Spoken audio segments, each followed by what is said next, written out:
আপোনালোকে চাই আছে Assamese health tips YouTube channel. আজি আপোনালোকক জনাম মানিমুনি শাকৰ উপকাৰিতাৰ বিষয়ে। ভিডিঅ'টো ভাল লাগিলে লাইক আৰু চেনেলটো ছাবস্ক্ৰাইব কৰিবলৈ নাপাহৰিব। বেঙেনা বা অমিতাৰ লগত মানিমুনিৰ পাত দি আঞ্জা ৰান্ধি প্ৰতিদিনে এমাহ খালে হজম শক্তি বৃদ্ধি পায়। মানিমুনিৰ পাতৰ ৰস এচামুচ আৰু শেৱালি ফুল গছৰ পাতৰ ৰস এচামুচ মিহলাই সদায় পুৱা খালে জ্বৰ ভাল হয়।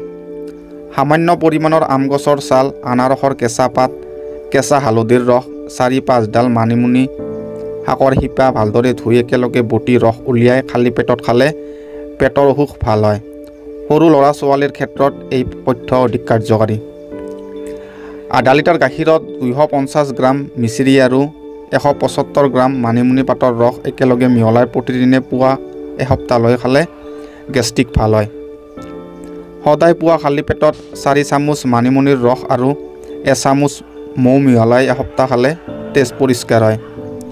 যিবোৰ শিশুৱে কথা কওঁতে পলম কৰে বা অস্পষ্ট হয়, এই ক্ষেত্ৰত এচামুচকৈ মানিমুনি পাতৰ ৰস গৰম কৰি ঠাণ্ডা হ'লে 20-25 টোপাল মৌ মিহলাই ঠাণ্ডা গাখীৰৰ সৈতে কিছুদিন খোৱালে সমস্যা দূৰ হয়।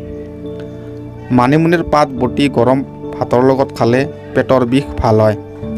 সদায় পুৱা মানিমুনিৰ ৰস এচামুচ 5-6 টোপাল হালধিৰ ৰসত সামান্য চেনি আৰু মৌ মিহলাই এমাহলৈ খালে যকৃতৰ সমস্যা ভাল হয়।